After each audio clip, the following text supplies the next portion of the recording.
सबसे पहले मैं आपके पास आऊंगी। उन्होंने ये बयान दिया आरएसएस को लेकर के कि मतलब अथक प्रयास कर रहे हैं देश के लिए, वो अच्छा काम कर रहे हैं आरएसएस वाले। इसमें क्या गड़बड़ी है? ठीक है, बैठे वहां पे, लेकिन बोल तो सकते ही है ना। हाँ बिल्कुल बोल सकते हैं, बोलना भी चाहिए, लेकिन कुछ फैक्ट्स को ध्यान में रखकर बोलते तो ज़्यादा बढ़िया होता। जैसे ही ये सदन का सत्र शुरू हुआ, पूरा सदन इमरजेंसी मय हो गया था। पूरा सदन केवल इमरजेंसी के कारनामों के बारे में बात कर रहा था। अनडिक्लेयर्ड इमरजेंसी हालांकि जो देश में चल रही है उसके बारे में कोई सवाल कोई जवाब नहीं था। सवाल जो पूछे गए, जवाब जो दिए गए, अनडिक्लेयर्ड इमरजेंसी को लेकर उसको एक्सपंज कर दिया गया।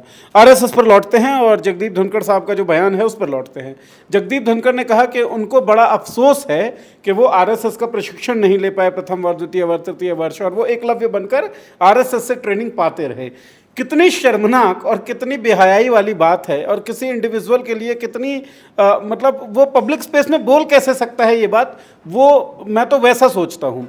जिस सदन में इमरजेंसी के काले कारनामों की बात हो रही थी, जिस सदन में इमरजेंसी को काला अध्याय बताया जा रहा था, उसी सदन के स्पीकर आरएसएस के बारे में ये बात बोलते हैं, तो उनको पता होना चाहिए कि उस इमरजेंसी के वक्त उस संगठन, जिस संगठन की वो बात कर रहे हैं, उसके जो मुखिया थे दत्तात्रेय साहब, उन्होंने इंदिरा गांधी को 3 चिट्ठियां लिखी जिसका इंदिरा गांधी ने जवाब नहीं दिया। उसके बाद विनोबा भावे को चिट्ठियां लिखी, और इन चिट्ठियों में बात क्या थी? इन चिट्ठियों में यह था कि मैडम आप जो कर रही हैं वो ठीक कर रही हैं और संगठन आपके साथ है। संगठन की ऐसी कोई मंशा नहीं है कि वो सरकार के विरोध में कोई कार्यक्रम करे। हमको निकलवा दीजिए, हम देश में, देश के लिए और आपके लिए, आपके सहयोग के साथ काम करते रहेंगे। ये उस संगठन का कहना था।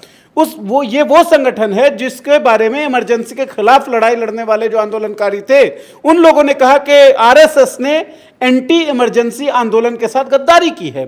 तो या तो आप इमरजेंसी को काला अध्याय मत मानिए, और अगर आप इमरजेंसी को काला अध्याय मान रहे हैं तो इमरजेंसी के खिलाफ चल रहे आंदोलनों से गद्दारी करने वाले आरएसएस को गद्दार मानिए, कुछ तो मानेंगे।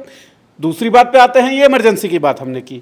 या तो आप देश में यकीन मत करिए, आइडिया ऑफ इंडिया में यकीन मत करिए, संविधान में यकीन मत करिए, लेकिन आप इन तमाम चीज़ों में यकीन करते हैं, इसीलिए आप उस पद पर बैठे हुए हैं।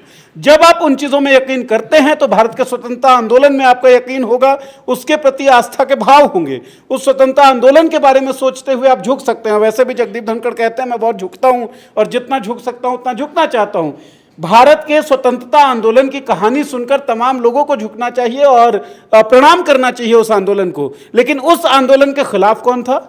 उस आंदोलन में कौन शामिल नहीं था? यह आरएसएस था। तो जो आरएसएस देश के स्वतंत्रता आंदोलन में शामिल नहीं था, जिस आरएसएस की भूमिका देश के सबसे बड़े मूर्धन्य जो आंदोलनकारी थे महात्मा गांधी, उनकी हत्या में जो आरएसएस शामिल था, जिसके लिंकेज मिलते हैं, जो आरएसएस इमरजेंसी के दौरान इमरजेंसी के खिलाफ बात नहीं कर रहा था, जिस आरएसएस ने इमरजेंसी के खिलाफ चल रहे आंदोलनों के साथ गद्दारी की, जिस आरएसएस का काम देश में नफरत की भावना को बलवान करना है, जिस आरएसएस के जो फोर फादर्स थे वो हिटलर और मुसोलिनी से प्रेरणा पाते थे, जिस आरएसएस के सभाओं में हिटलर और मुसोलिनी की किताबें बांटी जाती थी और कहा जाता था कि इनके जीवन चरित्र को पढ़िए और इनसे सीखिए, जो आरएसएस तानाशाही प्रवृत्तियों का प्रवर्तक है, उस आरएसएस की तरह बनना चाहते हैं, या उस आरएसएस से ट्रेनिंग पाकर एकलव्य अगर हमारे राज्यसभा के स्पीकर साहब बने हैं, तो ये हमारे देश के लोकतांत्रिक ढांचे के लिए और नागरिक के तौर पर हम सब के लिए बहुत अफसोसजनक बात है। नीरज जी, एक सवाल और है मेरा।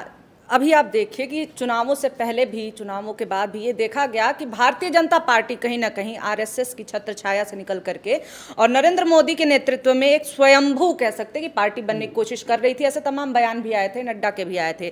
तो ऐसे समय में धनखड़ का इतना अग्रेसिव हो करके डिफेंड करना, वो भी सभापति की कुर्सी पे बैठ करके, क्या ये भरपाई करने की कोशिश है उन सारी चीजों का? ये बयान केवल धनखड़ साहब का बयान नहीं है, ये बयान राज्यसभा के सभापति का बयान है, ये देश के उपराष्ट्रपति का बयान है। इसलिए ये बयान गलत है, क्योंकि आरएसएस अपेरेंट तौर पर ये दिखता है कि वो जातिवादी संस्था है। आरएसएस का जो इतिहास रहा है वो देश के लोकतांत्रिक जो विरासत है उसके पक्ष में रहा नहीं है।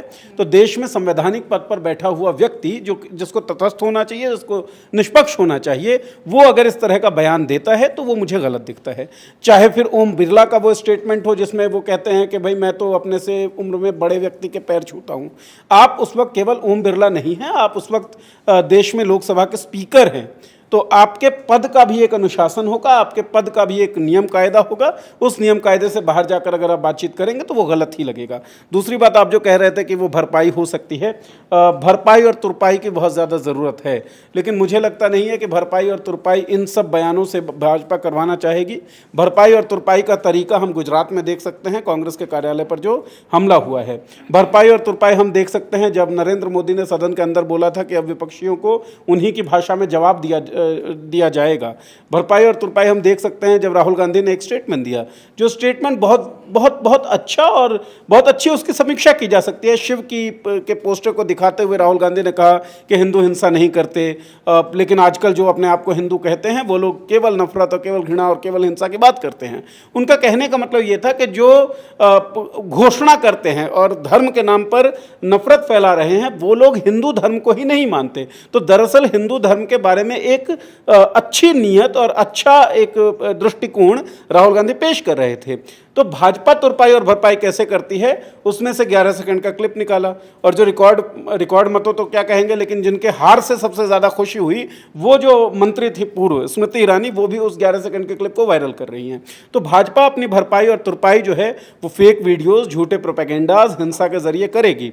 स्पीकर या उपराष्ट्रपति लोकसभा के या राज्यसभा के इन लोगों का जो बयान है, ये बयान दर्शाता ये है कि इंस्टीट्यूशंस पर किस तरीके का कब्जा हुआ है, जिस पर लगातार बात चल रही है। ये भरपाई और तुरपाई वाली मुझे नीयत नहीं दिखती।